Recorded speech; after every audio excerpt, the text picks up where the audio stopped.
Assalamualaikum warahmatullahi wabarakatuh. Selamat siang semuanya. Perkenalkan saya Ardia Wahyuning Tias Putri dari Fakultas Kedokteran UPN Veteran Jakarta. Di sini akan memaparkan tentang pewarnaan serta uji biokimia dari sebuah bakteri guna untuk memenuhi tugas lab mikrobiologi saya. Jadi untuk yang pertama,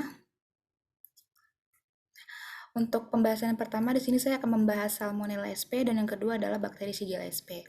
Nah, untuk Salmonella sp sendiri ini dia memiliki 3 struktur antigen utama. Yang pertama itu ada antigen O, ada lipopolysaccharida, antigen H flagelar, serta ada antigen V kapsular.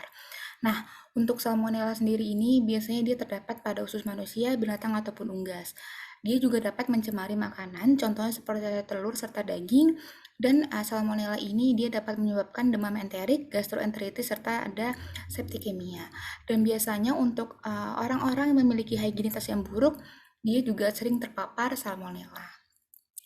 Nah, di sini ada pemeriksaan mikroskopik untuk Salmonella sendiri. Ini ada gambaran serta ada strukturnya. Untuk bentuknya di sini dia biasanya untuk berbentuk batang atau basil dengan susunan tunggal, warnanya merah, dan sifatnya itu dia memiliki sifat gram negatif dengan metode pewarnaan gram.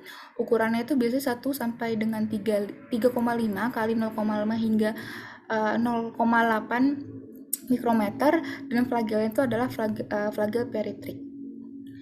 Untuk makroskopiknya di sini ini adalah sajian McConkey agar, di mana untuk McConkey agar dari Salmonella sp sendiri ini dia tidak berwarna karena tidak terjadi fermentasi laktosa, dan bentuknya tuh sirkuler, cembung, berukuran 2 hingga mikrometer.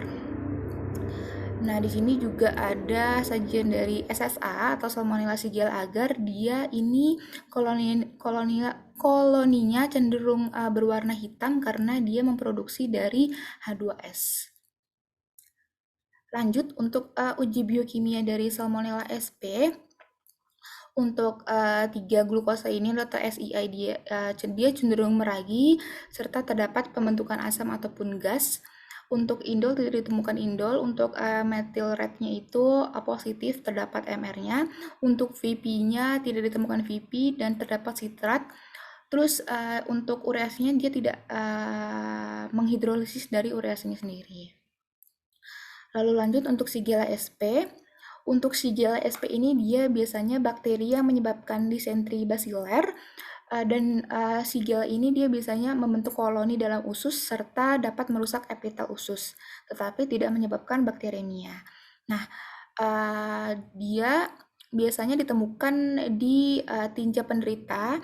Jadi untuk mengetahui apakah pasien ini menderita disentri yang disebabkan oleh Shigella, kita dapat mengetahui dari spesimennya yang diambil dari spesimen tinja penderita. Dapat juga digunakan atau dilakukan usap dubur atau anal swab dari penderitanya. Nah, spesimen ini dapat langsung ditanam pada perbenihan persemian untuk bakteri Enterobacteriaceae. Nah, untuk pemeriksaan mikroskopik dari Shigella sp ditemukan berbentuk batang atau basil dengan susunan tunggal, berwarna merah seperti pada gambar, sifatnya gram negatif dengan metode pewarnaannya itu pewarnaan gram, memiliki ukuran 2 hingga 4 mikrometer kali 0,4 hingga 0,6 mikrometer. Untuk flagilnya dia tidak bersimpai. Nah, untuk makroskopiknya menggunakan McConkey agar, koloninya ini tidak berwarna karena tidak terjadi fermentasi laktosa sama dengan Salmonella sp tadi. Dia berbentuk sirkuler dengan ukuran 1 hingga 2 mikrometer. Dia cenderung cembung dengan permukaan yang halus. Lalu di sini untuk sajian SSA atau Salmonella Shigella agar, dia koloninya transparan atau translucent ataupun opak, jadi tidak terlihat. Nah, untuk uji biokimia dari Shigella sp sendiri, untuk indolnya positif karena ditemukan cincin merah di atasnya ini. Untuk methyl serta PP-nya terdapat positif atau didapatkan hasil positif karena terdapat perubahan pH. atau MR-nya ini berwarna merah.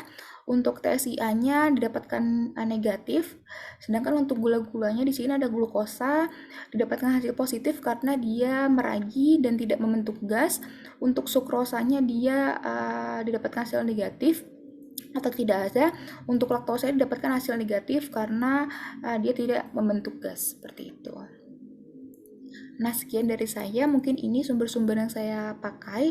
Ada intro lab mikrobiologi, serta ada penuntut praktikum. Sekian dari saya, kurang lebihnya mohon maaf. Wassalamualaikum warahmatullahi wabarakatuh.